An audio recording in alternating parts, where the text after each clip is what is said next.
Radio Open FM, les chiens ont la parole. La chronique qui vous apprend à décoder ce que votre chien veut vous dire. Lydie Le Breton nous guide pour mieux comprendre nos compagnons. C'est parti. Et nous voilà dans Les chiens ont la parole. On reçoit Lydie Le Breton qui nous explique comment comprendre ce que nos chiens veulent nous dire. Bonjour Lydie. Bonjour Delphine. Comment est-ce que tu vas ? Ça va, merci. Et toi ? Ça va bien. Alors, la semaine dernière, on était parti sur un sujet très intéressant sur ce que peut provoquer l'anxiété et la séparation chez les chiens. Oui, voilà. Donc, on met les deux mots ensemble et ça fait anxiété de séparation. C'est parfait. Ça résume bien. Voilà, ça résume bien. Donc, l'anxiété de séparation, pour résumer un petit peu, c'est un chien qui est anxieux quand il est tout seul chez lui, en fait, qu'il n'y a plus personne dans la maison. Et ça peut créer...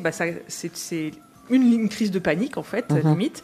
Et du coup, le chien peut faire des bêtises, il peut tout manger, il peut aboyer avec les voisins qui ne sont pas contents, il peut, il peut détruire le beau canapé tout neuf. Enfin, voilà, plein de symptômes qui peuvent dire que c'est une anxiété de séparation. Et du coup, j'insiste sur un point, parce qu'après, on va expliquer quand même comment travailler là-dessus.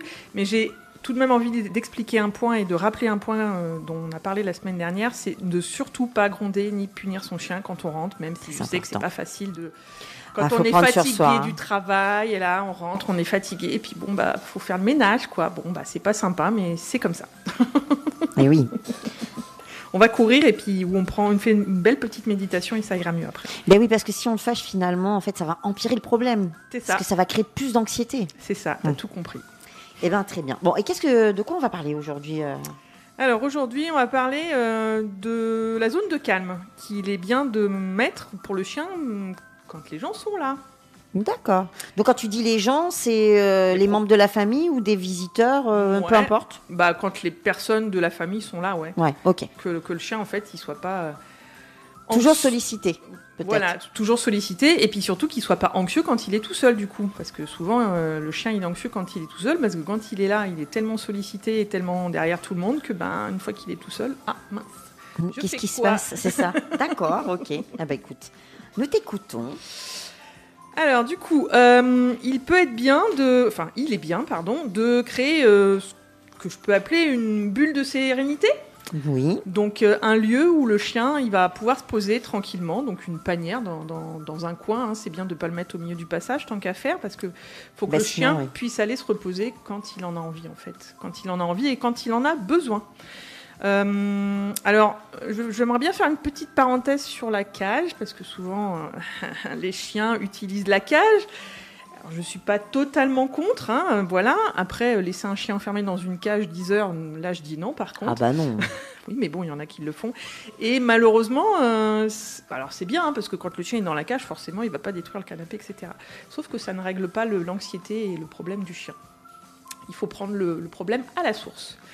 Voilà, c'était juste ma petite parenthèse par rapport à la cage. Donc du coup, le lieu de sérénité du chien, c'est un lieu loin de tout le monde. Enfin, loin de tout le monde. Il peut être dans la pièce où tout le monde est, mais pas au milieu du passage, où il va pouvoir se détendre, où il va pouvoir se poser, manger un os, enfin faire ce qu'il aime pour être calme. Et surtout, c'est un endroit qui est fait pour se détendre et qui n'est pas fait pour le mettre quand on le punit. C'est pas « Allez, tu vas à ta place !» Forcément, si c'est là où on punit, on n'a pas envie d'y rester. C'est ça, exactement, t'as tout compris. Donc du coup, un panier, un endroit bien à lui, donc pas le canapé de la famille, j'imagine. Moi, j'ai rien contre que le chien aille sur le canapé, et concrètement, ça me dérange pas du tout. Du coup, c'est pas là où il est tranquille, quoi. Il aime bien le canapé quand même. Hein, oui, mais ça, c'est sûr.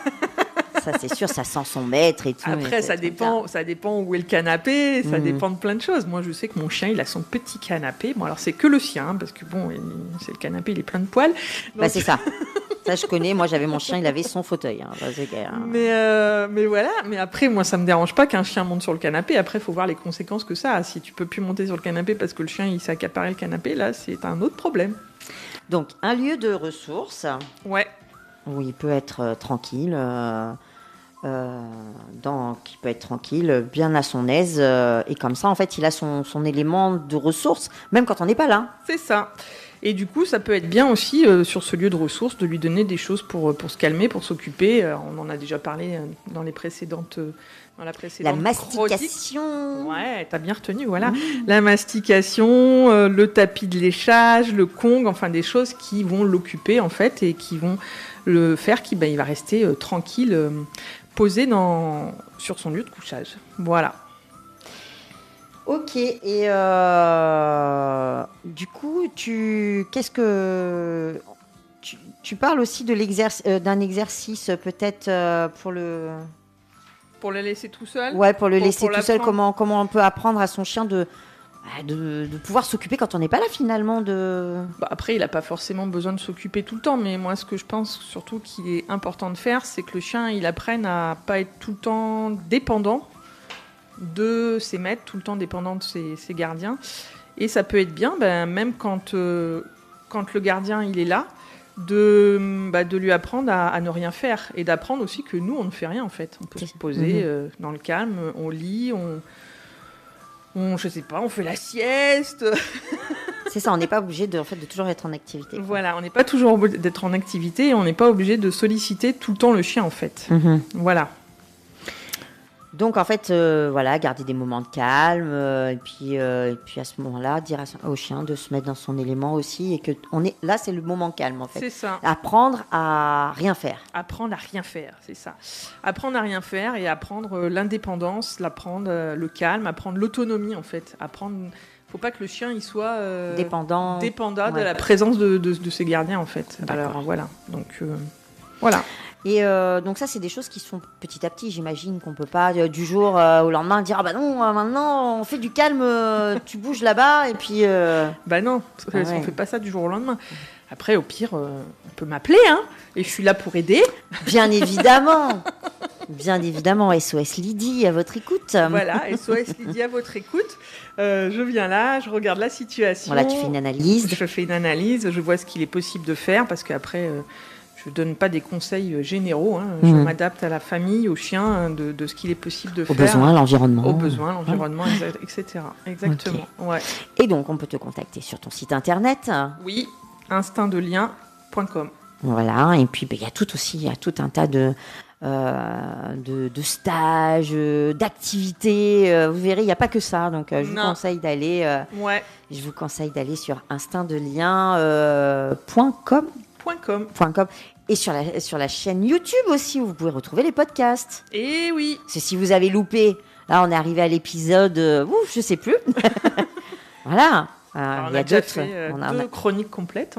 La gestion des activités. Ouais. Et la première, c'était le stress, je crois. Je sais plus. Non, c'était par rapport à la morsure, pouvoir